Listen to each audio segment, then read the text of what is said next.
இந்த Israel Iran போர் எதனால start ஆச்சு? ஒன்று எனக்கு கட்டுப்படி அடிமையாரு, இல்லை எனக்கு கப்பம் கொடுத்துட்டு.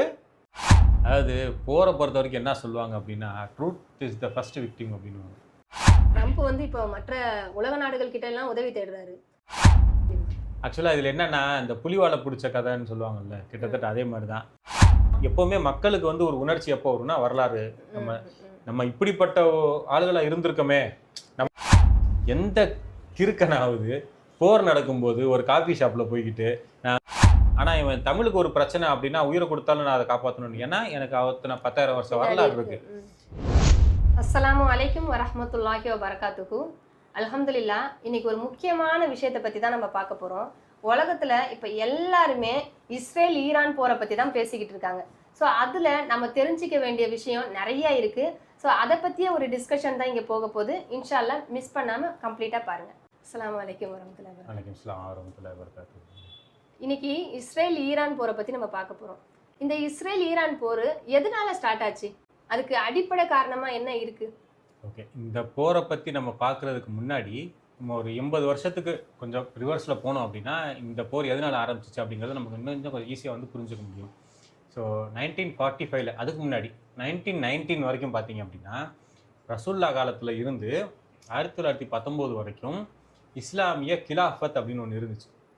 ஸோ ரசூல்லா மன்னராக இருந்தாங்க, அதுக்கப்புறம் அபூபக்கர் ரலியல்லாஹு இருந்தாங்க, உமர் அலி, அப்படியே வரிசையாக வந்து மன்னராட்சி, அதாவது ஒரு கிலாஃபத், ஒரு கலீஃபா இருப்பாங்க, அவங்களுக்கு கீழே வந்து இஸ்லாமிய அரசாங்கம் அப்படிங்கிறது இருக்கும். இந்த 1919 துருக்கிய தலைநகரமாக வச்சு இஸ்லாமிய கிலாஃபத் வந்து இருந்துச்சு. ஸோ அவங்க தான் வந்து இஸ்லாத்துக்கு ஒரு அத்தாரிட்டி மாதிரி, அவங்களுக்கு கீழே வந்து இஸ்லாமிய நாடுகள் எல்லாமே இருந்துச்சு. இது மற்ற நாடுகளுக்கு, குறிப்பாக இந்த அமெரிக்கா, இந்த பிரிட்டன், இந்த மாதிரி ஆளுகளுக்கு வந்து ஒரு கண்ணை உறுத்துற மாதிரி இதாக இருந்துச்சு. ஏன்னா முஸ்லீம்களுக்குன்னு ஒரு தலைமையகம்னு ஒன்று இருக்கே, அவங்க சொல்கிறத கேட்டு எல்லாரும் வந்து கட்டுப்பட்டு நடக்கிறாங்களே, இதை வந்து பிரேக் பண்ணணும் அப்படின்னு சொல்லிட்டு துருக்கியில் இருந்த இஸ்லாமிய கிலாஃபத்தை 1919 வந்து பிரேக் பண்ணுறாங்க. அதுக்கப்புறம் தான் வந்து இருந்த இஸ்லாமிய எல்லாமே ஒரு நாடாக இருந்த எல்லாமே வந்து இப்போ ஒரு 56 நாடுகளாக பிரிஞ்சு இருக்கிறது வந்து அந்த 1919 நடந்த அந்த கிலாஃபத் முடிவுக்கு வந்ததுக்கப்புறம் தான். அதுக்கு முன்னாடி வரைக்கும் இந்த அரேபிய இது எல்லாமே வந்து ஒரு நாடாக தான் இருந்துச்சு. அதுக்கப்புறம் தான் வந்து சவுதி தனியாக போகுது, கத்தாருங்கிறது பார்த்தீங்கன்னா மதுரையில் ஒரு பாதி கூட இருக்காது, அவ்வளோ ஒரு சின்ன நாடு தான் அது. ஆனால் அது அவன் வந்து தனியாக போய்கிட்டான். ஏன்னா அந்த இடத்துல இருந்த ஒரு மன்னர், இவங்க எல்லாருமே வந்து அந்த கிலாஃபத்துக்கு கீழே முதல்ல ஒன்றா இருந்தாங்க. அப்போ சவுதி தனியாக போகுது, கத்தார் தனியாக போகுது, யுஏஇ அப்படிங்கிறதே ஒரு 7 நாடு, யுனைடெட் அரப் எமிரேட்ஸ்னு அதான் சொல்கிறாங்க. அமீரகத்தில் 7 நாடுகள் இருக்குது. அபுதாபி தனி நாடு, துபாய் தனி நாடு, இது எல்லாமே சேர்ந்து அவங்க தனியாக ஒரு நாடை வச்சுக்கிட்டாங்க. ஓமன் தனியாக ஒரு நாடாக பிரிஞ்சிருச்சு, ஏமன் தனியாக பிரிஞ்சிருச்சு, இப்படி சிரியா தனியாக போயிடுச்சு. இது எல்லாமே ஒன்றா இருந்தது. இப்படி தனித்தனியாக சிதறது வந்து இந்த அமெரிக்க பிரிட்டன் ஏகாதிபத்தியத்துக்கு கிடைச்ச முதல் வெற்றி. இதுக்கு அப்புறமா இந்த 2வது உலகப் போர் வந்து நடக்குது பாருங்க. அப்போ 2வது உலகப் போர் நடக்கும்போது எல்லா நாடுகளும் வந்து சண்டை போடுறாங்க. ஹிட்லர் வந்து ஒரு மிகப்பெரிய தலைவராக அப்போ இருக்காரு, உலகத்தோட பெரிய வல்லரசா. சோவியத் யூனியன் அந்த பக்கம் இருக்கு. அமெரிக்கா வந்து ஒரு வல்லரசு ஆகணும்னு கஷ்டப்பட்டுக்கிட்டு இருக்கு. ஜெர்மனி வந்து ஒரு பெரிய வல்லரசா தானே எஸ்டாப்ளிஷ் பண்ணிக்கிட்டாங்க. ஆனால் இந்த 2ஆம் உலகப் போரில் நடந்த ஒரு பெரிய விஷயம் என்னன்னு கேட்டால், இந்த ஹிட்லர் அவர் தாக்குனது வந்து ரஷ்யாவை தாக்குனாரு, அப்புறம் இந்த யூதர்கள் எல்லாரையும் வந்து கொன்று அழிச்சது, அந்த ஜெர்மனி சுற்றி உள்ள நாடுகள் எல்லாத்தையும் தாக்கும்போது, இது எல்லாமே போர் யுக்தியில் பார்க்கும்போது ஒரு 3 படை வந்து வச்சுருப்பாங்க. காலாட் படைன்னு ஒன்று இருக்கும், கிரவுண்ட் ஃபோர்ஸ் ஒன்று இருக்கும், அப்புறம் கப்பல் படை ஒன்று இருக்கும், விமானப்படை இருக்கும். ஸோ ஹிட்லர் தாக்குனது எல்லாமே இந்த காலாட் படையை வச்சு, அதாவது மனிதர்கள் போய் ஆப்போசிட் டெரிட்டரிக்குள்ளே போய் அவங்கள தாக்குவாங்க. உதாரணத்துக்கு கார்கில் போர் நடக்கும்போது இந்தியாவும் பாகிஸ்தானும் நேர் எதிர்க்க சோல்ஜர்ஸ் வந்து மோதிக்கிறாங்க. இந்த மாதிரி தான் வந்து போர் வந்து எப்பவுமே நடக்கும். ஸோ ஹிட்லருக்கு இந்த காலாட் படையை வச்சு இவங்க எல்லாரையும் கேப்சர் பண்ணுறது வந்து கொஞ்சம் ஈஸியாக இருந்துச்சு. அவர் வந்து போரில் ஜெயிச்சுக்கிட்டே இருந்தார். இதில் இந்த போரில் வந்து சம்மந்தமே இல்லாமல் இருந்த ஒரு நாடு எதுன்னு கேட்டால் அமெரிக்கா. ஏன்னா காலாட் படை மூலிமா அமெரிக்காவை அட்டாக் பண்ண முடியாது. ஏன்னா ஜெர்மனியிலிருந்து பார்க்கும்போது ரொம்ப பல ஆயிரம் மைல்கள் தொலைவில் கடலில் தனியாக ஒரு தீவாக வந்து அது பெரிய கண்டம், ஆனால் சுற்றி பார்த்தோம்னா அது ஒரு தீவு தான். எல்லா பக்கமும் வந்து தனியாக இருக்குது. அந்த மாதிரி வந்து தனியாக போய் ஒதுங்கிருச்சு. அமெரிக்க கண்டம்ங்கிறது தனியாக ஒதுங்கிருச்சு. அப்போ இந்த போரில் பெருசாக வந்து அது பார்ட்டிசிபேட்டே பண்ணலை. ஜெர்மனி வந்து பயங்கரமாக போரில் சண்டை போட்டிருக்கு. கிரேட் பிரிட்டன் அவங்க வந்து இது பண்ணியிருக்காங்க. இந்தியா எல்லா நாடுகளுமே வந்து போரில் சண்டை போட்டிருக்கு. ரஷ்யாவுமே வந்து இந்த போரில் பார்ட்டிசிபேட் பண்ணி அவங்க எல்லாருக்குமே வந்து இழப்பு. அமெரிக்கா போரில் பெருசாக பார்ட்டிசிபேட் பண்ணாமல் எல்லாரும் சண்டை போட்டுக்கிட்டு இருக்கும்போது ஜப்பான் போய் பேர்ல் ஹார்பர் அட்டாக் பண்ணுறான். உடனே வந்து அமெரிக்கா என்ன பண்ணுது அப்படின்னா 2 அணுகுண்டை தூக்கி ஜப்பான் மேலே போட்டுறாங்க.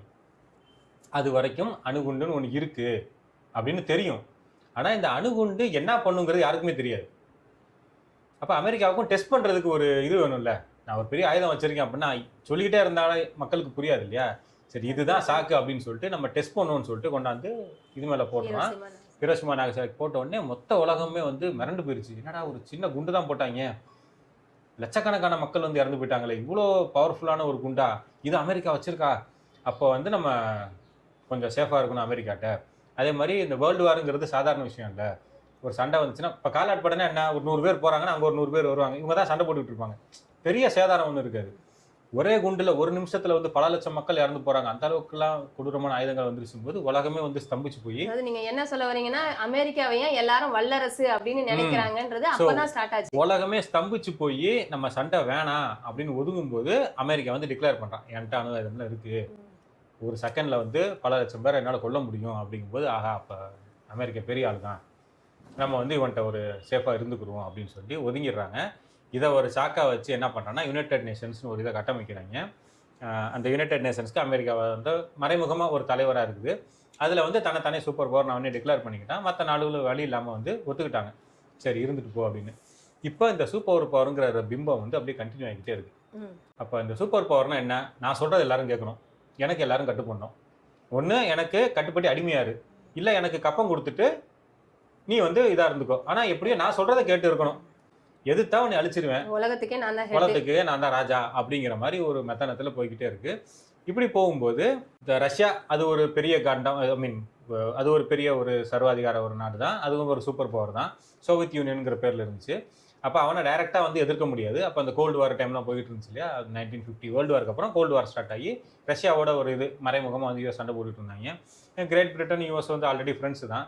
ஜெர்மனி வந்து ஆல்ரெடி இந்த போரில் வந்து ரொம்ப சேதாரம் ஆனதுனால ஹிட்லரோட முடிவுக்கு அப்புறம் அவங்க வந்து கொஞ்சம் ஒதுங்கி அப்படியே அமைதியாக வந்து இருக்க ஆரம்பிச்சிட்டாங்க. இந்த உலகத்தில் பெரிய வல்லரசாக இந்த 2 நாடுகளும் இருக்குது. இப்போ இந்த 2 நாடுகளுக்கும் எது கண்ணை உறுத்துது அப்படின்னா இந்த மிடில் ஈஸ்ட் ஏரியா, இஸ்லாமிய கிலாஃபத்திலேருந்து பிரிஞ்சு தனித்தனி பல நாடுகளாக உடஞ்சி நிற்கிற இதுகளில் எதை கண்டுபிடிக்கிறாங்க அப்படின்னா தங்கத்தை கண்டுபிடிக்கிறாங்க. தங்கம்னா நம்ம காதில் கழுத்தில் மாட்டோம் அந்த தங்கம் இல்லை, லிக்விட் கோல்டு, கருப்பு தங்கம்னு சொல்லுவாங்க. அதுதான் வந்து பெட்ரோல், க்ரூட் ஆயில். இந்த க்ரூட் ஆயில் வந்து இந்த இடத்துல இருக்குது. அப்போ இதை வந்து யார் பவருக்கு எடுக்கிறாமோ அவன் தான் வந்து அடுத்து சில நூற்றாண்டுகளுக்கு உலகத்தை இது பண்ண முடியும். ஏன்னா எல்லா வண்டிகளும் வந்து இந்த க்ரூட் ஆயிலேருந்து வரக்கூடிய பொருள்களை வச்சு தான் இயங்குதுக்கும் போது இந்த இடத்த யார் கண்ட்ரோலுக்கு எடுக்கிறது அப்படிங்கும்போது அமெரிக்கா வந்து ஒரு பிளான் என்ன போடுறான் அப்படின்னா, யூதர்களை எல்லாம் ஹிட்லர் வந்து அழிச்சிட்டாரு, அந்த யூதர்களுக்கு வந்து நம்ம மறுவாழ்வு கொடுக்கணும், பாவம் அவங்க பல லட்சம் யூதர்களை கொண்டுட்டாரு, அவங்களுக்கு மறுவாழ்வு எப்படி கொடுக்கலாம் அப்படின்னா அவங்க உலகத்தில் எங்கெல்லாம் மிச்சம் இருக்காங்களோ அவங்கள அங்கீகரித்து ஒரு நாடு ஒன்று உருவாக்கி கொடுப்போம் அப்படின்னு இந்த ஐக்கிய நாடுகள் மூலியமா நல்லவே மாதிரி தன்னுடைய சுயநலத்துக்காக நல்லவே மாதிரி யார் இருப்பாங்களோ அவங்க.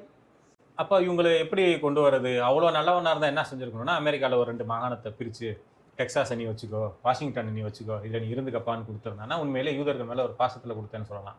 அப்படி இல்லாமல் இந்த மிடில் ஈஸ்டில் நம்ம சொல்கிறத கேட்குற மாதிரி ஒருத்தன் இருக்கணும், அதனால அதை வந்து இங்கே இருக்கிற ஒரு நாடையே அப்படி உருவாக்கணும் அப்படின்னா எப்போனாலும் அவங்க மாறிடலாம், வெளியிலேருந்து புதுசாக ஒரு நாட்டை உருவாக்குவோன்னு சொல்லி இந்த யூதர்களை கொண்டாந்து மிடில் ஈஸ்டில் கொண்டாந்து உட்கார வச்சு பாலஸ்தீனில் ஒரு சின்ன இடத்த வாடகைக்கு கேட்குற மாதிரி கேட்டு அவங்கள வந்து அந்த இடத்துல குடியமர்த்துறான். இப்போ என்ன ஆச்சுன்னா அமெரிக்கா எங்கேயோ ஒரு இடத்துல இருந்தாலும் அவனுடைய ஒரு பேஸ் வந்து இங்கே இருக்கு. இதை வச்சு இந்த மிடில் ஈஸ்ட் பூரா நம்ம கண்ட்ரோல் பண்ணிக்கலாம் அப்படிங்கும்போது இந்த சுற்றி உள்ள நாடுகள்லாம் வந்து அதை எதிர்க்கிறாங்க. எதிர்த்து இவங்களுக்கு வந்து ஒரு சண்டை நடக்குது. எப்போனா 1960 அந்த டைமில் வந்து ஒரு சண்டை நடக்குது, Israel versus all middle east countries. அப்போ உலகமே என்ன நினச்சிச்சு அப்படின்னா இஸ்ரேலுங்கிறது இப்போ தான் ஃபார்ம் ஆயிருக்கு, அவங்களுக்கு ஆயுத பலம் இருக்காது, கட்டமைப்பு இருக்காது, இராணுவ கட்டமைப்பு இது இருக்காது, அவங்கள்ட்ட பொருளாதாரம் இருக்காது, இத்தனை நாடுகள் இருக்காங்க, இவங்க எல்லாரும் வந்து ஈஸியாக வந்து அவங்கள அழிச்சு முடிச்சிருவாங்க அப்படின்னு நினைக்கும்போது இந்த அமெரிக்கா பிரிட்டன் எல்லாம் அவங்கள சப்போர்ட் பண்ணி ஆயுதங்களை கொடுத்து இந்த நாடுகள் சுற்றி இருக்க எத்தனை நாடு இருப்பாங்க, சவுதி இருக்குது, பஹ்ரைன் இருக்குது, யூஏ இருக்குது, கத்தார் இருக்குது, இந்த பக்கம் துருக்கி இருக்குது, சிரியா இருக்குது, லெபனான் இருக்குது, இது எல்லா நாடுகளையும் சண்டை போட்டு இஸ்ரேல் வந்து ஜெயிச்சிருது. அதுதான் வந்து ஒரு அமெரிக்காவுடைய சப்போர்ட்ல இஸ்ரேல் வந்து ஜெயிச்சிருது. இதுல இவங்களுக்குள்ள இருந்த ஒரு இது என்ன அப்படின்னு கேட்டா இஸ்ரேலை தான் துரத்தணும் அப்படிங்கறது ஒரு அடிப்படையா வச்சு இவங்க எல்லாரும் ஒன்னா சண்டை போட்டிருந்தாங்கன்னா அழகா ஜெயிச்சிருக்கலாம்.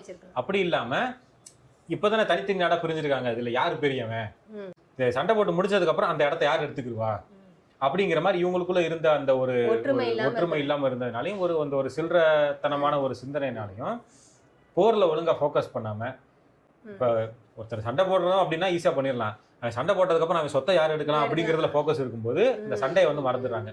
இப்படி இருந்த காரணத்தினால இஸ்ரேலை வந்து ஈஸியாக ஜெயிக்க விட்டாங்க. ஜெயிச்ச உடனே அவன் பெரிய ஒரு இதுவாக பாலஸ்தீனில் ஒரு சின்ன ஏரியாவில் இருந்து மொத்த பாலஸ்தீனத்தையும் பிடிச்சிக்கிட்டு நான் தான் இனிமேல் இது பாலஸ்தீன் கிடையாது இஸ்ரேல்னு சொல்லிட்டு அந்த இடத்துல வந்து உக்காண்டான்.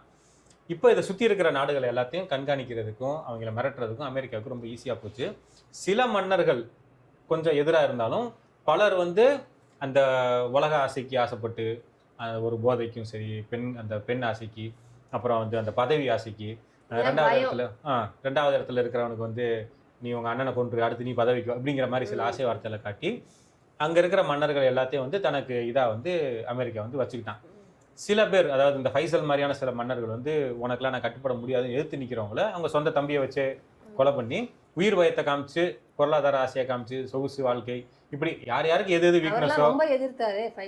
ஃபைசல் வந்து எந்த அளவுக்கு சொன்னார்னா நான் ஒரு அணுகுண்டை போட்டு உங்கள் நாட்டை மறுபடியும் அழிச்சிருவேன் நீ எனக்கு பெட்ரோல் கொடுத்தே ஆகணும்னு சொல்லி மிரட்டும் போது நீ அணுகுண்டு போட்டு எங்களை அழிச்சா மறுபடியும் நாங்கள் வந்து பாலைவனத்துக்கு போயிடுவோம். ஆனால் பாலைவனத்தில் இருந்து தான் நாங்கள் பல நூற்றாண்டுகளாக வந்திருக்கோம். அதனால திருப்பி பாலைவனத்துக்கு போகிறது எங்களுக்கு கஷ்டம் கிடையாது.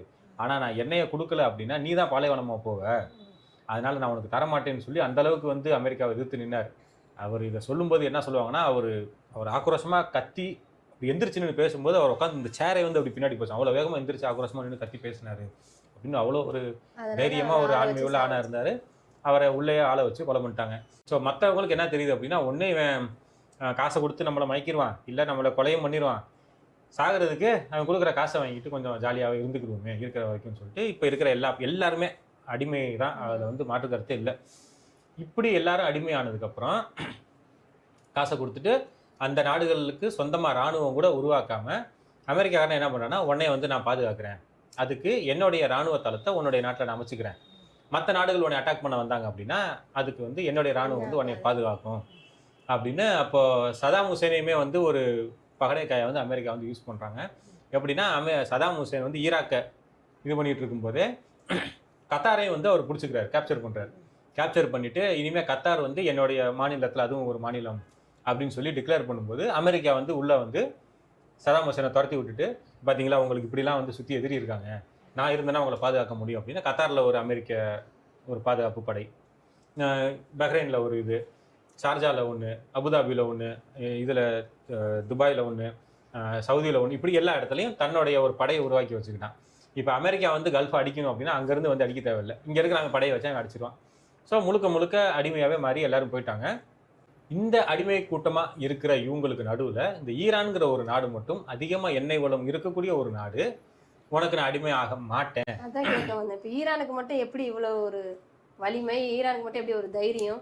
ஈரானுக்கு இந்த வலிமை தைரியம் ஏன் அப்படின்னா இந்த ஈரான்ங்கிறது வந்து கிட்டத்தட்ட ஒரு வரலாற்று ரீதியாக பார்க்கும்போது ஒரு 8000 ஆண்டுகளுக்கு மேலே ஒரு வரலாறு இருக்கக்கூடிய ஒரு மக்களாக அந்த மக்கள் இருக்காங்க. அந்த நிலத்துக்கு மட்டும் இல்லை, அந்த மக்கள், அந்த மொழி, அந்த பாஷை, இவங்களுமே வந்து ஒரு 8000 வருஷத்துக்கு மேலே ரெக்கார்டட் ஹிஸ்ட்ரியில் வந்து இருக்குது. ஸோ யாருக்கு வந்து வரலாறு இருக்கோ, யாருக்கு பூர்வீகம் இருக்கோ, அவங்களுக்கு அந்த இடத்து மேலேயும் அவங்கள அந்த மண் மேலேயும் அவங்க மொழி மேலேயும் வந்து பாசம் வந்து ஜாஸ்தியாக இருக்கும். ஸோ அவங்களால வந்து அதை விட்டு கொடுக்க முடியாது. இப்போது நம்மளே எடுத்துக்கிறோமே, தமிழ்நாட்டு மக்கள் வந்து இந்த தமிழ்நாட்டில் பல ஆயிரம் வருஷமாக வந்து வாழ்ந்துக்கிட்டு இருக்கோம். அதனால தான் வந்து ஹிந்தி திணிப்பு அப்படி என்னமோ சொல்லி எத்தனையோ இவங்க பிரைம் மினிஸ்டர் வந்து முயற்சி பண்ணியும் நேரு காலத்துலேருந்து முயற்சி பண்ணிட்டு தான் இருக்காங்க ஹிந்தியை திணிக்கிறதுக்கு. ஏன் முடியலை அப்படின்னா நம்மளுடைய வரலாறு அப்படி, என்னுடைய மண், என்னுடைய மொழி, என் மக்கள், நான் வந்து மற்றவனை வந்து அனுமதிக்க மாட்டேன் அப்படின்னு சொல்லி அது யாருக்கு இருக்குன்னா அந்த வரலாறு உள்ளவங்களுக்கு தான் அது இருக்கும். ஸோ அப்படி ஒரு நெடிய வரலாறு கொண்ட ஒரு மக்கள் தான் வந்து ஈரானிய மக்கள். அதனால அவங்களுக்குள்ள அந்த இடத்துலேயே வந்து அது ஊறி இருக்கு, நான் வந்து மற்றவனுக்கு அடிமையாக போக மாட்டேன் அப்படின்னு சொல்லிட்டு. இன்னொன்று அவங்க ஷியாங்கிற ஒரு கூட்டத்தில் தனியாக ஒதுங்கினதுனாலையும் இவங்கெல்லாம் வந்து சன்னி முஸ்லீம்ஸ்ன்னு சொல்லிட்டு சன்னி முஸ்லீம்ஸ்லாம் அடிமையாயிட்டாங்க, நம்மளாவது கொஞ்சம் இதாக இருப்போம் அப்படின்னு சொல்லி அந்த மாதிரி ஒரு ஆஸ்பெக்ட்லேயும் வந்து அவங்க நம்ம அடிமையாக போயிடக்கூடாது அப்படின்னு அவங்க அப்போ இருந்து இதை எதிர்த்துக்கிட்டே இருக்காங்க. இப்போ வந்து அமெரிக்கா கூட தான் ஈரானுக்கு பிரச்சனை, அமெரிக்காவை ஈரான் மட்டும் தான் எதிர்த்து நிற்குது. சரி, இப்போ கல்ஃப் கண்ட்ரிஸ் எல்லாரையும், இப்போ இந்த மிடில் ஈஸ்ட்ல உள்ளவங்க எல்லாரையும் அடிக்கிறதுக்கான காரணம் என்ன? இப்போ அமெரிக்கா அவன் நாட்டில் இருந்துட்டு ஈரான் அட்டாக் பண்ணான்னா ஈரான் வந்து அமெரிக்காவை அட்டாக் பண்ணுவான். ஆனால் ஈரான் எங்கேருந்து அட்டாக் பண்ணுறான்னா இவனுடைய அந்த மிலிட்ரி பேஸ் செட் பண்ணி வச்சிருக்கான்ல கல்ஃப் கண்ட்ரிஸில், இங்கே உட்காந்துக்கிட்டு அவனை வந்து அட்டாக் பண்ணிக்கிட்டு இருக்கான். அதனால ஈரான் என்ன பண்ணுறான் அப்படின்னா உன்னை நான் அங்கே வந்து அடிக்க மாட்டேன், இங்கனக்குள்ளே இருக்கிற உன்னுடைய மிலிட்ரி பேஸ் எங்கெங்கே இருக்கோ அது எல்லாத்தையும் நான் அடிப்பேன் அப்படின்னு சொல்லிட்டு இங்க இருக்கிற அடிச்சுக்கிட்டு இருக்கான். வெளியில இருந்து பார்க்கும்போது கத்தார்ல குண்டு போட்டாங்க, சவுதியில குண்டு போட்டாங்கன்னு தெரியுது. தெரியும். பட் ஆக்சுவலா அவன் அழிக்கிறது எல்லாமே இங்க இருக்கக்கூடிய அமெரிக்க ராணுவ தளங்களை மட்டும்தான் வந்து அட்டாக் பண்ணிட்டு இருக்கானே தவிர, அவன் நினைச்சிருந்தா வந்து இப்போ புர்ஜ் கலிஃபா பக்கத்துல இருந்த ஒரு இதுல குண்டு போட தெரிஞ்சவனுக்கு புர்ஜ் கலிஃபா மேல குண்டு போட தெரியாதா? அவன் பிளான் பண்ணி அமெரிக்காவுடைய ஆள்கள் எங்க இருக்காங்களோ, அவங்களுடைய ராணுவ தளம் எங்க இருக்கோ அதை மட்டும்தான் வந்து அடிச்சுட்டு இருக்கானே தவிர, இந்த மக்களையோ இந்த மக்களுடைய சொத்தையோ அல்லது இந்த பொதுமக்களையோ வந்து இன்னும் ஈரான் வந்து அட்டாக் பண்ணல. இந்த இந்த போரை வந்து ஷியா சன்னி முஸ்லீம்குள்ள ஒரு போரா நிறைய பேர் வந்து சித்தரிக்கிறாங்க. நம்ம வந்து இவங்களுக்கு தான் சப்போர்ட் பண்ணணும், ஈரான்ல உள்ளவங்க எல்லாருமே ஷியாஸு, அதனால நம்மளுக்கு கொள்கை ரீதியில நிறைய மாறுபாடு இருக்கு, அதனால அவங்களுக்கு சப்போர்ட் பண்ணக்கூடாது, நம்ம வந்து குரான் ஹதீஸை அடிப்படையா அதை ஃபுல் அண்ட் ஃபுல்லா ஃபாலோ பண்ற இவங்களுக்கு தான் சப்போர்ட் பண்ணணும், இப்படிலாம் சொல்றாங்களே, இதை பத்தி நீங்க என்ன நினைக்கிறீங்க? குரான் ஹதீஸ் ஃபுல் அண்ட் ஃபுல்லாக ஃபாலோ பண்ணி தான் வந்து சவுதி மற்ற நாடுகள்லாம் இப்போ நடந்துகிட்டு இருக்கா. அங்கே இருக்கிற பப்பும் சரி, அங்கே இருக்கிற கேளிக்கை இதுகளும் சரி. முதல்ல நான் துபாய் ஏர்போர்ட்டுக்கு போகும்போது நான் ரொம்ப ஃபஸ்ட் டைம் போகும்போது ரொம்ப சந்தோஷமாக போனேன். ஒரு இஸ்லாமிய நாட்டோட ஏர்போர்ட்டுக்குள்ளே வரோம் அப்படின்ட்டு. அவ்வளோ அனாச்சாரம், அவ்வளோ இது 95% வந்து சாராய கடை தான் இருந்துச்சு ஏர்போர்ட் ஃபுல்லாக. ஸோ எதை வச்சு அவங்கள குரான் ஹதீஸை ஃபாலோ பண்ணுறாங்க? சவுதியில மக்கா கிட்டே எல்லாமே நடக்குது. இந்த கத்தார்ல இருந்து அமைச்சர்கள், மந்திரிகள், மன்னர்கள்ட்டு பேச வராங்க. ஒருத்தனுக்கும் ஒரு தாடி கூட இருக்காது, க்ளீன் ஷேவ் பண்ணிட்டு சுற்றுவாங்க. ஸோ வெறும் தொப்பி போடுறவனும் அந்த அபாயா போட்டிருக்கிறதுனாலேயே வந்து அவங்கள குரான் ஹதீஸை ஃபாலோ பண்ணுறாங்கன்னு நம்ம சொல்லிட முடியாது. ரெண்டாவது விஷயம், இந்த போருக்கு வந்தோம் அப்படின்னா இது வந்து ஷியா சன்னிக்கு நடுவில் நடக்கக்கூடிய ஒரு சண்டை கிடையாது, கொள்கையாக நடக்கிற ஒரு சண்டை இல்லை. இது வந்து ஆட்சி அதிகாரத்துக்காகவும் மக்களை வந்து, அதாவது இந்த சொத்தை கைப்பற்றுறது, யார் வந்து அந்த ஆயில் ரிசோர்ஸஸ் யூஸ் பண்ணுறது அப்படிங்கிறதுக்காக நடக்கிற ஒரு சண்டை தானே தவிர, இதுல வந்து மதத்தை ரிலேட் பண்றது வந்து ஒரு, அதாவது மக்களை ஒடுக்க வர ஒரு வல்லரசு, தன்னையே தானே வல்லரசுன்னு சொல்லிக்கிற ஒரு கொடுங்கோலங்கிட்ட இருந்து நம்மளை காப்பாத்திக்கணும். ஏன்னா அவங்களுக்கு உள்ளுக்குள்ள பிரச்சனையா, நாட்டுக்குள்ள பிரச்சனையா, மக்கள் கிளர்ச்சி செய்யறாங்களாம், அதை அவங்க சரி பண்ணிக்க போறாங்க, அதுக்காக அமெரிக்கா போய் கண்டிக்க போறேன்னு சொல்லிட்டு போகுது. அவன் வீட்டுல என்ன பிரச்சனை அது அவன் தான் சரி பண்ணணும். இப்ப அமெரிக்கால இல்லாத பிரச்சனையா? ட்ரம்ப்பை எதிர்த்து தான் வந்து அவ்வளவு மக்கள் வந்து போராட்டம் பண்ணிக்கிட்டு இருக்காங்க. அதுக்காக வந்து இப்போ ஈரான் அதிபர் போய் ட்ரம்ப்பை வந்து கைது பண்ணிட்டு உங்கள் நாட்டில் வந்து நல்லாட்சி மலர செய்கிறேன் அப்படின்னா அமெரிக்க மக்கள் ஒத்துக்குருவாங்களா? ஈரானில் பிரச்சனை இருக்குன்னா ஈரான் மக்கள் போராட்டம் பண்ண போகிறாங்க. இப்போ சிலானில் கூட பிரச்சனை வந்துச்சு ஸ்ரீலங்காவில், அந்த மக்கள் போராட்டம் பண்ணாங்க. மக்கள் போராட்டம் ஜாஸ்தியான உடனே அந்த நாட்டு அதிபரே வந்து ஓடி பண்ணார். இப்போ பங்களாதேஷ்லையும் கூட பிரச்சனை, நேபாளில் பிரச்சனை வந்துச்சு, அங்கேயும் வந்து சில இதெல்லாம் போட்டாங்க. அந்த மக்கள் போராட்டம் ஜாஸ்தியான உடனே அந்த நாட்டு அதிபரும் ஓடி போனாங்க. இது வந்து அந்த மக்கள் வந்து முடிவு பண்ணணும். எல்லா நாட்டிலையும் நடக்கணும்.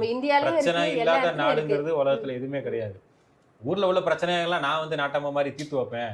அது எப்படி தீர்த்து வைப்பேன்னா, உன் நாட்டு தலைவரையே நான் கொலை பண்ணிடுவேன், வெனிசுலால போந்து உன் நாட்டு அதிபரை நான் தூக்கிட்டு கடத்திட்டு வந்துடுவேன். இப்படி அராஜகம் பண்றதை வந்து எந்த நாட்டு மக்களும் சரி, அரசாங்கம் வந்து ஒத்துக்க முடியும்? அதனால இந்த லாஜிக்ல பார்க்கும்போது நியாயம் வந்து இப்ப ஈரான் பக்கத்துல இருக்கு. அதனால அந்த நாட்டு மக்கள் வந்து இந்த போருக்கு அந்த அரசாங்கத்துக்கு வந்து சப்போர்ட் பண்றாங்க. அதனால அரசாங்கமும் வந்து ரொம்ப வீரியமா வந்து அவ்வளோ பெரிய ஒரு ஏகாதிபத்திய ஒரு ராஜ்யமா இருந்தாலும், சர்வாதிகாரியா இருந்தாலும் அதை எதிர்த்து மக்கள் சப்போர்ட் இருக்கிறதுனால அந்த ஈரான் அரசாங்கம் வந்து ரொம்ப வீரியமா வந்து இப்ப சண்டை போட்டுட்டு இருக்காங்க. அதாவது ஆடு நனையுதேன்னு ஓனா அழுதுச்சுன்னு சொல்லுவாங்க. அந்த மாதிரி இப்ப அமெரிக்காக்காரங்க போய் இப்ப ஈராக்குள்ள போய் சதாம் ஹுசேனை கொன்னது, இப்போ இங்க ஆப்கானிஸ்தானுக்குள்ள போய் தாலிபான்களை நாங்க இது பண்றோம்னு சொல்றது, இப்படி ஒவ்வொரு இடத்துக்குள்ளேயும் உள்ள போய்கிட்டு அவங்க அங்க உள்ள வளத்தை எடுக்கணும், அதுக்கு இவங்க எல்லாம் அடங்க மாட்டுக்கிறாங்கன்னு சொல்லிட்டு அவங்களை கொல்றதுக்கு, அரசர்களை கொல்றதுக்கான ஒரு தந்திரம் தான் அவங்க இப்படி ஆட்சி புரியுறாங்க, சர்வாதிகாரம் பண்றாங்கன்னு சொல்லிட்டு இருக்காரு. ஒரு மார்க் ட்வெயின் இன்னைக்கு ஒரு கிரேட் பிலாசபர் ஒருத்தர் அவர் என்ன சொல்லியிருப்பாரு அப்படின்னா, அயோக்கியர்களின் கடைசி புகலிடம் தேசபக்தி அப்படின்னாரு. ஸோ ஏதாவது ஒன்று பண்ணணும், ஆனால் மக்கள் நம்மளை இது பண்ணக்கூடாது அப்படின்னா தேசபக்தின்னு ஒரு இதை எடுத்துக்கலாம். ஸோ அமெரிக்காவும் அந்த மாதிரி தான், நான் வந்து மக்களுக்கு நல்லது பண்ணுறேன் அப்படின்னு ஏதாவது ஒன்று சொல்லிட்டு தன்னுடைய ஆயக்கத்தனத்தை பூரா வந்து அந்த பேரில் வந்து பண்ணிக்கிட்டு இருப்பான். ஸோ இதில் நம்ம பார்க்க வேண்டியது 2 விஷயம் இருக்குது. ஒன்று, எந்த பிரச்சனையுமே இல்லாமல் சுமூகமாக 100% மக்கள் அந்த நாட்டோட அரசருக்கோ அதிகாரத்துக்கோ கட்டுப்பட்ட இருப்பாங்களா அப்படின்னா இருக்கவே மாட்டாங்க. இந்தியாவில் இப்போ மோடி அரசாங்கத்துக்கு எதிராக சிந்தனை உள்ள மக்கள் நிறைய பேர் இருக்காங்க.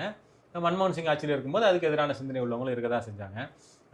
எந்த நாட்டை எடுத்துக்கிட்டாலுமே ஆளுங்கட்சி எதிர்கட்சின்னு ஒன்று இருக்குது அப்படின்னாலே அந்த மக்கள் அந்த ஆளுங்கட்சி பிடிக்காதவங்க தானே.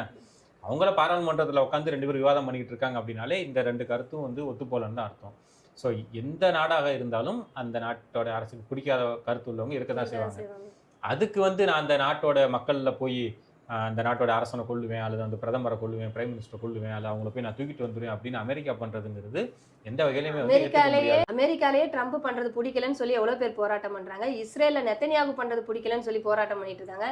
இப்ப இவங்களுக்கெல்லாம் இவங்க என்ன பதில் சொல்லிப்பாங்க? இப்ப இவங்கள போய் யாராவது உள்ள போய் தூக்கிட்டு வந்தா ஒத்துப்பாங்களா? அதே மாதிரி சீனாக்காரனும் ரஷ்யாக்காரனே உள்ள போய் உங்க நாட்டுல நான் அமைதியை நிலைநாட்டுறேன், ஸோ ட்ரம்ப்பை நான் அடிமையா தூக்கிட்டு போயிடுறேன் அப்படின்னு சொல்லி இல்ல கொலை பண்ணாலும் ஒத்துப்பாங்களா? வெனிசுலா அதிபர் தூக்கிட்டு வந்த மாதிரி பண்ணா ஒத்துக்குவாங்களா? அந்த மாதிரி வந்து யோசிச்சு பார்க்கணும். போர் வந்து எப்படி போய்கிட்டு இருக்கு, யாருக்கு சாதகமா போகுது? நெத்தனியாகவே வந்து இறந்துட்டதா கூட சொல்றாங்களே, எப்படி? அதாவது போரை பொறுத்த வரைக்கும் என்ன சொல்லுவாங்க அப்படின்னா, truth is the first victim அப்படின்னு. எந்த போர் நடக்கும் போதும் உண்மை வந்து முதல்ல கொண்டுருவாங்க, உண்மை வந்து வெளியே வராது.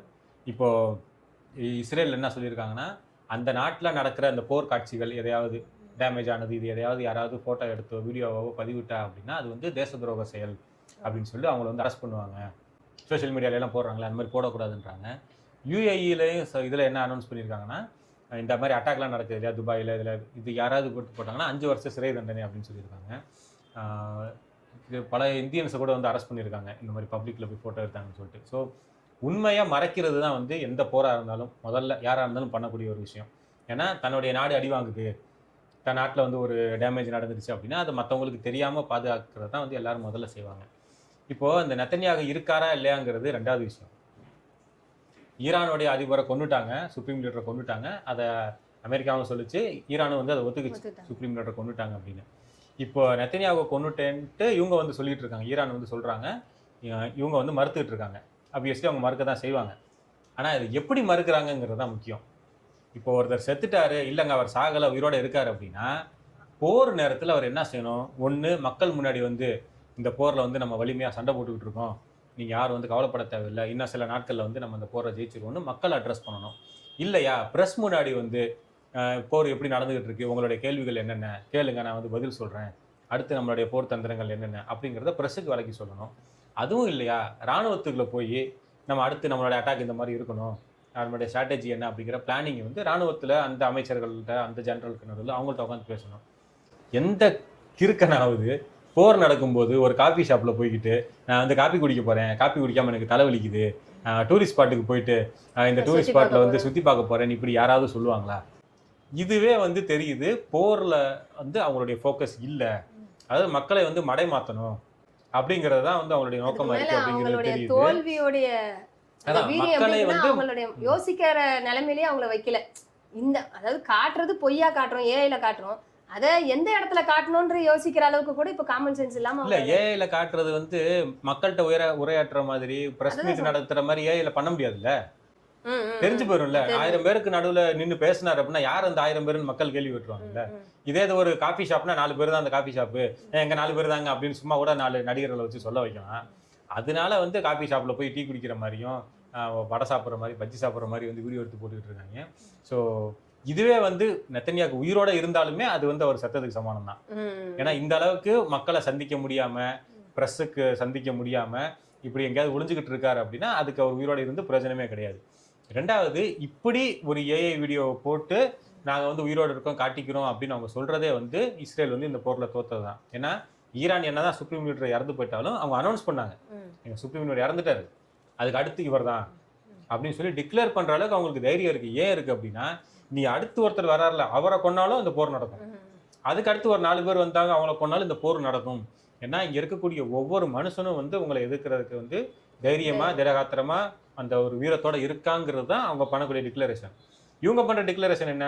நெத்தனியாகு செத்துட்டா எங்களுக்கு கைட் பண்ண ஆள் இல்லை, அதனால ஒரு உயிரோட தான் இருக்காரு, பாருங்க டீ குடிக்கிறாரு, டிஃபன் சாப்பிட்றாருன்னு சொல்லும்போது நெத்தனியாகு ஒருத்தரை வச்சு தான் அந்த நாடே இருக்கு, மற்றபடி அந்த நாட்டில் வந்து வேற தலைவர்கள் இல்லை, அந்த நாட்டை வழி நடத்துறதுக்கு ஆள் இல்லை, இதுக்கப்புறம் அந்த நாடு வந்து எப்படி கொண்டு போகணும்னு எங்களுக்கு தெரியாது அப்படின்னு சொல்லும்போது அங்கே பவர் வந்து ஒரு இடத்துல கன்சாலிடேட்டடாக இருக்கு, பவர் டிஸ்ட்ரிபியூஷன் நடக்கலைன்னு அர்த்தம். என்னைக்கு வந்து ஒரே இடத்துல ஒரு பவர் இருக்குதோ அது வந்து அந்த நாட்டுக்கும் சரி மக்களுக்கும் சரி எல்லாருக்குமே வந்து அது ஒரு டேஞ்சரான விஷயம் தான். ஈரான் வந்து என்ன சொல்லிட்டாங்க, we have distributed our powers, இவர் இல்லையே அடுத்து எங்களுக்கு யார் தலைவராக இருக்காங்கிறது முக்கியம் இல்லை, எங்களுக்கு தலைமை வந்து கொள்கை தான், எங்களை நாங்கள் பாதுகாத்துக்குருவோம், எங்களை அடித்தாலும் நாங்கள் திருப்பி அடிப்போம், இது வந்து எங்களுடைய கொள்கை, எங்களுடைய தன்மானம் சம்மந்தப்பட்ட விஷயம், எங்களுடைய பாதுகாப்புக்கு வந்து என்ன பண்ணணும்னு எங்களுக்கு தெரியும், இவர் ஒருத்தர் இருந்து தான் பண்ணணும் அவசியம் இல்லைன்னு டிக்ளேர் பண்ணுறாங்கல்ல, அதுதான் வந்து ஈரானுடைய வீரமாக வந்து இங்கே நம்ம பார்க்கணும். இப்போ ட்ரம்ப் வந்து இப்போ மற்ற உலக நாடுகள் கிட்ட எல்லாம் உதவி தேடுறாரு, சீனா, ரஷ்யா, அதாவது அவங்களுக்கு நல்ல எதிரியா இருக்க நாடுகள் கிட்ட போய் கூட இப்போ உதவி தேடுற நிலைமைக்கு ஆயிட்டாரு. இப்போ இது இந்த பக்கம் இவர் இறந்துட்டாரு, நெத்தனியாக இறந்துட்டாருன்னு சொல்ல போய் இந்த பக்கம் இவர் பண்ணிக்கிட்டு இருக்க காரியம், அப்போ மொத்தமாவே போர் முடிஞ்சிச்சு, இவங்க வந்து பேக்கப் வாங்கிட்டாங்க அப்படின்ற மாதிரி சொல்ல முடியுமா? ஆக்சுவலாக இதில் என்னன்னா, இந்த புலிவாலை பிடிச்ச கதைன்னு சொல்லுவாங்கல்ல, கிட்டத்தட்ட அதே மாதிரி தான். ட்ரம்ப் நினச்சது என்னன்னா, எல்லா நாடுகளையும் நம்ம போய் வந்து இது பண்ணிட்டோம். சிரியாவில் போய் அவங்க இது பண்ணியாச்சு, லிபியாவில் போய் கொண்டுட்டோம், தாலிபானுக்கு போனோம், இது பண்ணோம், சதாம் ஹுசேனை கொண்டுட்டோம். அதே மாதிரி நம்ம ஈரானுக்குள்ளேயும் போய் அவங்க ஆளுகளை வந்து கொண்டுடலாம், ஈஸியாக வந்து அவங்கள அடிமைத்தனம் பண்ணிடலாம்னு நினச்சாரு. ஆனால் அவர் நினச்சதை விட ஈரான் வந்து பல மடங்கு பவர்ஃபுல்லாக இருக்காங்க. ஈரான் வந்து என்ன சொல்கிறாங்க அப்படின்னா, இன்னும் 10 வருஷத்துக்கு உங்களை அட்டாக் பண்ணுற அளவுக்கு எங்கிட்ட வெப்பன்ஸ் இருக்குது அப்படின்னு சொல்கிறாங்க. ஸோ இது வந்து இன்னொருத்தர் இந்த ஈரானுடைய இந்த போர் சம்மந்தப்பட்ட டிஃபென்ஸ் மினிஸ்டர் என்ன சொல்கிறாருன்னா, இது வரைக்கும் நாங்கள் யூஸ் பண்ணது எல்லாமே வந்து 1995க்கு முன்னாடி 99க்கு முன்னாடி நாங்கள் செஞ்ச பழைய மிசைல்களை தான் வந்து யூஸ் பண்ணிக்கிட்டு இருக்கோம். இப்போ ரீசெண்டாக பண்ண எந்த மிசைலையும் வந்து நாங்கள் யூஸ் பண்ணவே இல்லை, எங்கள் பழைய ஸ்டாக்கை தான் நாங்கள் வந்து காலி பண்ணிகிட்டு இருக்கோம் அப்படின்னு சொல்கிறாரு. அப்போது கிட்டத்தட்ட அந்த ஒரு 60-70களிலேயே வந்து அவங்க ஆரம்பிச்சிட்டாங்க. 30-40 வருஷத்துக்கு அவங்களுக்கு வந்து தெரியுது, இந்த கல்ஃப்ல எல்லாம் அவங்க அட்டாக் பண்ணுறாங்க அப்படின்னா திருப்பி நம்மளை தான் வருவான், அவன் வர்றதுக்கு முன்னாடி நம்ம பாதுகாத்துக்கணும்னு சொல்லிட்டு அப்போ இருந்தே அவங்க தன்னுடைய பாதுகாப்புக்கு சம்மந்தமாக என்ன செய்யணுமோ அதில் கரெக்டான முறையில் ஃபோக்கஸ் பண்ண ஆரம்பிச்சிட்டாங்க. அடிமை ஆயிருச்சு. அப்போ அடுத்தடுத்து தெரியுதுல, லிபியாவுக்கு வர்றாங்க, சிரியாவுக்கு வர்றாங்கன்னா அப்போ பக்கத்தில் ஈராக் வரைக்கும் வந்துட்டாங்கன்னா அப்போ ஈரானுக்கு வருவாங்கன்னு தெரியுது. ஸோ பக்காவாக பிளான் பண்ணி அவங்க வந்து பண்ணிட்டாங்க. இன்னொன்று, இந்த ஈரான் மக்களை பொறுத்த வரைக்கும் மற்ற சமுதாயம் மாதிரி இல்லாமல் அவங்க நான் சொன்ன முடியாது 8000 வருஷத்துக்கு மேலே ஒரு வரலாறு உள்ள மக்களோட அதோட சேர்ந்து மூளை வலிமையில் வந்து ரொம்ப ஷார்ப்பாக இருக்கக்கூடிய மக்கள் வந்து இந்த ஈரான்காரங்க. எப்படின்னா, இதை வந்து ஒரு 2 சம்பவத்தை வச்சு சொல்லலாம். ரசூல்லா காலத்தில் வந்து ஒரு போர் நடக்குது. மதீனாவை சுற்றி இருக்கிற எல்லா மக்களும், மக்கால உள்ளவங்க சுற்றி இருக்கிற எல்லாரும் சேர்ந்து வந்து அட்டாக் பண்ணுறதுக்காக வர்றாங்க. அவங்க எல்லாரும் எல்லா பக்கமும் இருந்து அட்டாக் பண்ணால் எப்படி சமாளிக்கிறது? ஒரு சைடில் இருந்து வந்தால் சமாளிக்கலாம், இதை வந்து எப்படி சமாளிக்கிறதுன்னு தெரியாமல் இருக்கும்போது கந்தக் போர் ஒரு ரொம்ப முக்கியமான ஒரு போர் ரசூல்லா காலத்தில். அப்போ சல்மான் ஃபாரிசின்னு ஒரு சஹாபி, அது ஃபாரிஸ் அப்படிங்கிறது அந்த ஃபாரிசி மக்கள், ஃபாரிஸ்னா அந்த ஈரான், அங்கேருந்து இஸ்லாத்தை தழுவி மதினாக்கு வந்த ஒரு சஹாபி. அவங்க வந்து என்ன சொல்கிறாங்கன்னா, எங்கள் நாட்டில் இந்த மாதிரி போர் நடக்கும்போது நாங்கள் அகழி தோண்டி வச்சுருவோம், அப்போ எதிலிருந்து வர்றவங்களால ஊருக்குள்ளே வர முடியாது, அவங்களுக்கு அந்த உணவு அந்த சப்ளை எல்லாம் இருக்காததுனால வந்துட்டு திருப்பி போயிடுவாங்க, அவங்களால நம்மளை தாக்க முடியாதுன்னு சொல்றாங்க. அதாவது நஷ்டமே ஆகாது. ஆமா, நமக்குள்ள யாருமே வர மாட்டாங்க. ஏன்னா அப்ப இந்த மாதிரி ஃப்ளைட்டு குண்டெல்லாம் கிடையாது, காலாட்படை தான், நடந்து தான் வரணும், குதிரையில தான் வரணும். ஸோ இவ்வளோ பெரிய குழி தாண்டிட்டோம் அப்படின்னா அதில் இறங்கி ஏறிலாம் வர முடியாது. அப்போ இந்த மாதிரி நம்ம வந்து ஒரு இதை தோண்டி அகலியை தோண்டி வச்சிருவோம்னு சொல்லும்போது அதை தோன்றாங்க, வர்றாங்க, முடியல, திருப்பி போயிடுறாங்க. அப்போ ரசூல் என்ன சொல்றாங்க அப்படின்னா, பயங்கரமான மூலகார மக்கள் இந்த பார்சி மக்கள் எந்த அளவுக்குன்னா, இந்த சுரையான்னு ஒரு நட்சத்திரம் இருக்கு, அந்த நட்சத்திரத்துல ஒரு கல்வி இருந்தா கூட இவங்க போய் அதை வந்து எடுத்துட்டு வந்துருவாங்க, கத்துட்டு வந்துருவாங்க, அந்த அளவுக்கு ஒரு அறிவான மக்கள் அப்படின்னு ரசூலுல்லாஹ்வாலே போற்றப்பட்ட ஒரு சமுதாயம் தான். கந்தக் போர் வந்து சடனா வந்தது, அந்த அவங்களோட அட்டாக் வரும் அப்படின்னு தெரிஞ்சு அவங்களோட யோசனை. ஏன்னா அந்த அளவுக்கு எல்லாமே ரொம்ப திகைச்சு போயிருந்த டைம்ல இப்ப இது வந்து எப்படி அவங்களால சொல்ல முடியுது அப்படின்னா, வரலாறு நடுக்க பல இதுகளை சந்திச்சவங்க. அப்ப இத்தனை பேரை இப்போ 8000 வருஷமா ஒரு சமுதாயம் இருக்குது அப்படின்னா ஒரு பீஸ்ஃபுல்லாக அப்படி இருந்துட முடியாது. கண்டிப்பாக அவங்களுக்கு பல அட்டாக்கள் வந்திருக்கும், பல விஷயங்களை வந்து அவங்க ஓவர் கம் பண்ணி வந்திருப்பாங்க. ஸோ இது எல்லாத்தையும் அவங்க எதிர்பார்த்து தான் வந்து பயங்கரமாக வந்து அதுக்கேற்ற மாதிரி அவங்களுடைய மூளை என்ன சொல்ல வரீங்கன்னா, மற்ற இஸ்லாமிய கண்ட்ரிஸை விட இப்போ இவங்க ஏன் இப்படி எதிர்த்து நிற்கிற அளவுக்கு, ஒரு உலகத்தில் வல்லரசுன்னு சொல்கிறவங்களே எதிர்த்து நிற்கிற அளவுக்கு ஒரு பேராற்றல் உடையவங்களா இருக்காங்கன்னா அவங்களுக்கு பின்னாடி வரலாறு இருக்கு. இப்போ அமெரிக்கா மாதிரி 300 வருஷம் புதுசாக உருவானது கிடையாது. இன்னொன்று, வரலாறு கம்மியா உள்ளவனுக்கு, வரலாறு இல்லாதவனுக்கு பற்றுங்கிறது இருக்காது. இப்ப நான் புதுசா ஏதோ ஒரு பாஷையை ஒண்ணு இன்னைக்கு உருவாக்குறேன் அப்படின்னா அந்த பாஷை அழிஞ்சிச்சுன்னா நான் பெருசா கவலைப்பட மாட்டேன். ஆனா இவன் தமிழுக்கு ஒரு பிரச்சனை அப்படின்னா உயிரை கொடுத்தாலும் நான் அதை காப்பாற்றணும், ஏன்னா எனக்கு அவத்தனை 10,000 வருஷம் வரலாறு இருக்கு. இப்படி வரலாறுல இருக்கிற ஒருத்தன் வந்து அதை என்னைக்குமே விட்டு கொடுக்க மாட்டான். புதுசா ஒரு இடத்துக்கு போறோம், இப்போ என் சொந்த வீடு எங்க தாத்தா காலத்துல இருந்து ஒரு வீட்டுல இருக்கேன் அப்படின்னா அந்த வீடை வந்து நான் அவ்வளவு சீக்கிரம் விட்டுற மாட்டேன்.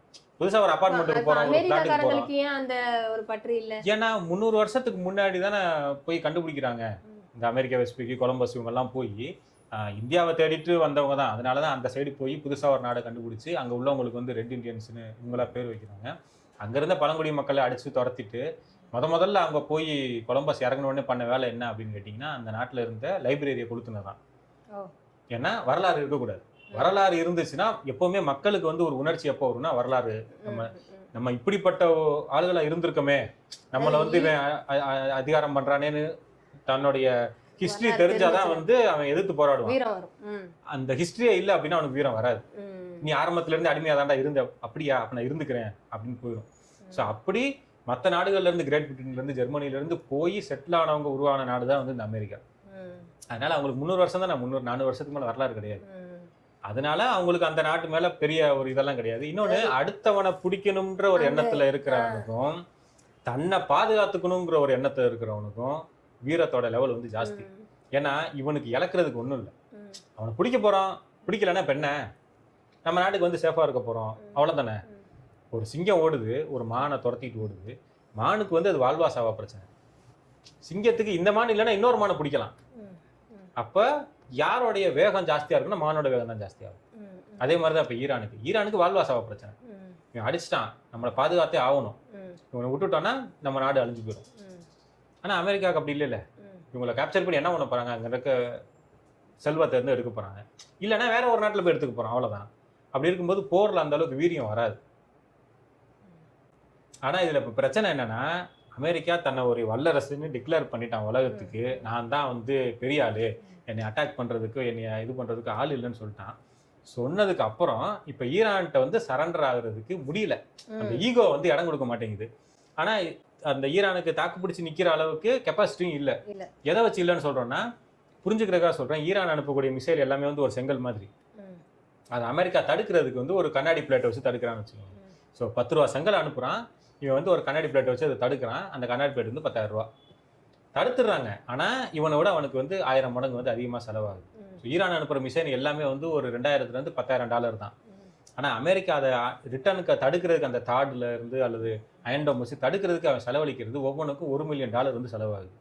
ஸோ இதை விட 1000 மடங்கு அதிகமான இதை வச்சு அவனுடைய சிம்பிளான மிசைலை வந்து இவன் தடுத்துக்கிட்டு இருக்கான். அப்போ அமெரிக்காவுக்கு வந்து செலவு ஜாஸ்தியா போய்கிட்டே இருக்கு. ஸோ என்னைக்குமே ஒரு பணக்காரனுக்கு வந்து அவனுடைய அந்த ஸ்டேட்டஸை மெயின்டைன் பண்றதுக்கே காசு வேணும். ஒருத்தருக்கு வந்து ஒரு 4 கார் வச்சிருக்காரு, இது வச்சிருக்காரு அப்படின்னா, அவர் ஒண்ணுமே பண்ணாட்டினாலும் அந்த காருக்கு அவர் டியூ கட்டி ஆகணும், இன்சூரன்ஸ் கொடுக்கணும், சர்வீஸ் பண்ணணும், அதை துடைக்கிறதுக்கு ஆள் வைக்கணும், அந்த வீட்டில் ஒண்ணுமே இல்லாட்டினாலும் அந்த லைட்டுக்கு கரண்ட் பில் கட்டணும், அது நிப்பாட்டுறதுக்கு வந்து வாடகை கொடுக்கணும். ஆனா இப்போ ஒன்றும் இல்லாத ஒருத்தவனுக்கு வந்து தன்னை மெயின்டைன் பண்றதுக்கு அவ்வளவு செலவு தேவையில்லை. ஸோ அமெரிக்காவுக்கு வந்து பொருளாதார ரீதியாக ஒரு பின்னாடி வரும்போது பில்டப்ல இருந்ததுனால அந்த பில்டப்பை மெயின்டைன் பண்ணி ஆகணும்ல.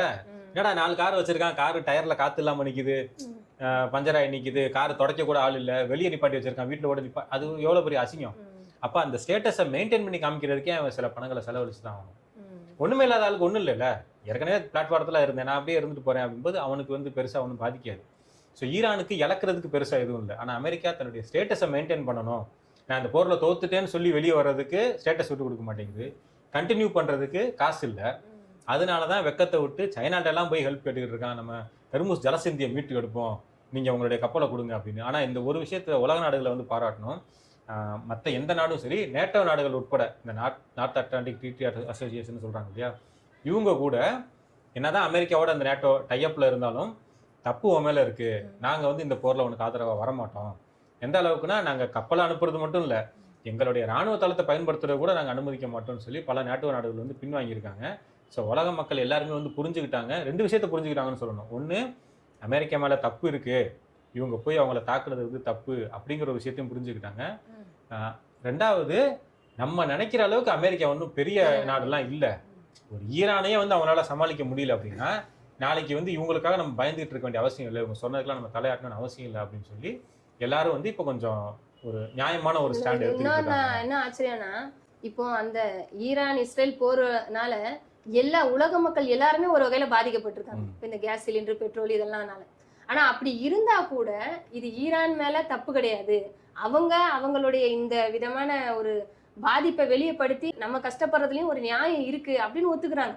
எல்லாருமே வந்து ஈரானுக்கு தான் சப்போர்ட் பண்றாங்க. அது ரொம்ப ஆச்சரியமா இருக்கு. இல்ல, ஆச்சரியங்கிறத விட இவ்வளவு நாள் எல்லாமே நல்லா தானே நடந்துட்டு இருந்துச்சு. ஈரான் வந்து நான் உனக்கு கேஸ் தர மாட்டேன் அப்படின்னு எதுவுமே சொல்லல, சும்மா இருந்தாலும் நிபந்தனை போய் அடிச்ச, எதுக்கு போய் அடிச்ச அப்படிங்கறதா இப்ப மக்களோட கேள்வியா இருக்கு. அப்ப அந்த கேள்வி எப்ப வரும் அப்படின்னு கேட்டா, என்னுடைய பாதிப்புனால மத்தவங்களுக்கு என்ன பாதிப்பு, நான் நல்லா இருக்கும்போது நீங்க நல்லா இருந்தீங்கல்ல, எல்லாரும் நல்லா தானே இருந்தீங்க, நான் உங்களுக்கு கம்மியான விலையில எண்ணெயை கொடுத்தேன், கம்மியான விலையில இருந்து கேஸை கொடுத்தேன், எல்லாருமே நல்லா தான் இருந்தோம். என்னை ஒருத்தன் அட்டாக் பண்றான் அப்படின்னா அப்ப மத்தவங்களுக்கு இதனால என்ன பாதிப்பு வருது அப்படிங்கறத உலக மக்களுக்கு வந்து இப்ப ஈரான் வந்து ரியலைஸ் பண்ண வைக்குது. அதை மக்களும் வந்து புரிஞ்சுக்கிறாங்க. இது என்னன்னா, நம்ம கூட என்ன நினைப்போம், எங்கேயோ பாலஸ்தீனத்துல இஸ்ரேல்காரன் அடிச்சுக்கிட்டு இருக்கான், அதனால என்ன அப்படின்னு தான் நிறைய பேர் பேசிக்கிட்டு இருப்பாங்க. ஆனா அவங்களுடைய வழி என்ன அப்படிங்கிறது அவங்களுடைய ஒரு பவரை காட்டும் போது எல்லாம் உலகமே தெரியுற மாதிரி இருக்குது. ஸோ எல்லாரையும் வந்து ரியலைஸ் பண்ண வச்சதான் வந்து ஈரானுக்கு கிடைச்ச முதல் வெற்றி அப்படின்னு சொல்லணும். இன்னொன்று, கொள்கை தான் வந்து எங்களுக்கு தலைவன், நாங்கள் ஒரு மனுஷனை நம்பி இல்லை அப்படின்னு சொன்னது ஈரானோடைய 2வது வெற்றி. என்னதான் ஈரான் சைடில் இழப்புகள் ஏற்பட்டாலும் கடைசி மனுஷன் இருக்கிற வரைக்கும் நாங்கள் போராடுவோம், உன்னுடைய சர்வாதிகாரத்துக்கு வந்து நாங்கள் பயப்பட மாட்டோம் அப்படின்னு சொல்லி நிற்கிறது வந்து பெரிய வெற்றி. இன்னொன்று என்னன்னா, இப்போ ஈரானை பொறுத்த வரைக்கும் கல்ஃப் கண்ட்ரிஸ் அங்கே மிடில் ஈஸ்ட்ல எல்லாரையும் அடித்தாலும் அவங்கள ஒரு மனசாட்சியோட அவங்களுடைய அமெரிக்க இராணுவத்தளம் விமானத்தளம் இவங்கள தான் அடிக்கிறாங்க. ஆனால் இப்போ ஈரானில் வந்து அவங்க தலைவரையும் கொண்டுட்டு ஸ்கூல்ல இருந்து ஹாஸ்பிட்டல்ல இருந்து எல்லாத்தையும் சரமாரியா பாலஸ்தீனத்தில் எப்படி அட்டாக் நடந்துச்சோ அதே மாதிரி இங்கே நடந்துகிட்டு. அது வந்து மற்றவங்களுக்கு உலக மக்கள் பார்க்குறவங்களுக்குமே தெரியுது. அமெரிக்கா அட்டாக் பண்றது வந்து குழந்தைங்களை ஸ்கூல் அட்டாக் பண்றான், பொதுமக்கள் அட்டாக் பண்றான், இது வந்து தப்பு. ஈரான் தலைவர் அட்டாக் பண்ண அது கூட ஒரு வகைக்கு ஓகே, உங்க 2 பேருக்கு சண்டை இருக்கு.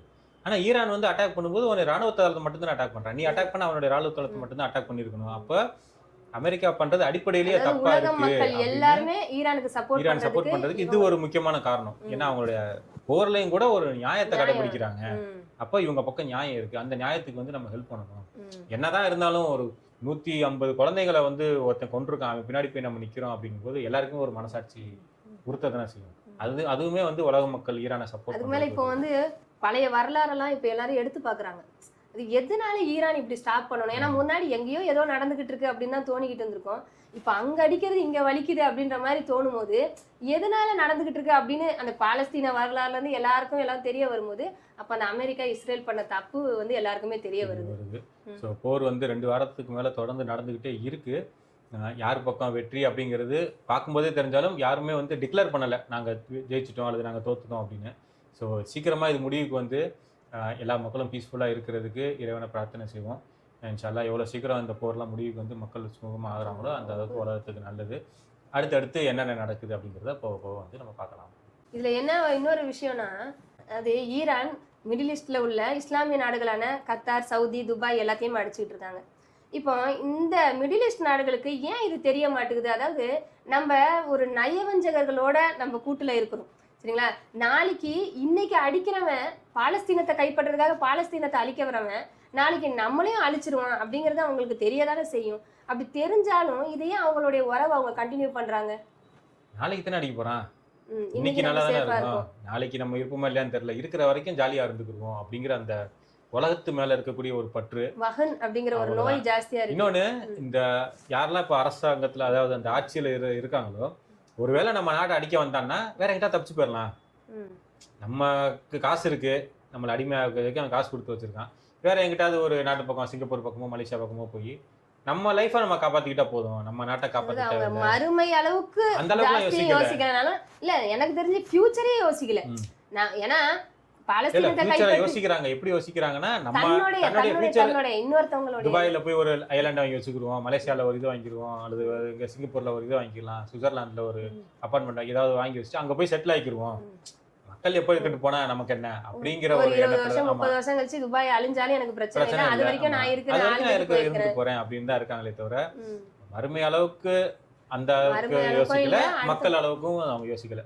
தன்னுடைய இந்த ஒரு 20-30 வருஷம் நல்லபடியா இருந்தா போதுங்கிறது மட்டும்தான் இவங்களுடைய சிந்தனையா இருக்கு. இந்த மக்களுக்காகவும் நிறைய பேர் சப்போர்ட் பண்ணி பேசுறத பார்க்கும்போது தான், ஏன்னா ஷியா சன்னின்னு சொல்லி இவங்கள ஷியாவுக்கு சப்போர்ட் பண்ணக்கூடாதுன்னு சொல்லி இந்த மாதிரி அடிமைத்தனத்துல இருக்க இந்த அரபு நாட்டு மக்களுக்கு சப்போர்ட் பண்ணி பேசுற சில பேர் இருக்கிறது தான் இன்னும் ஒரு ஆச்சரியமான விஷயமா இருக்கு.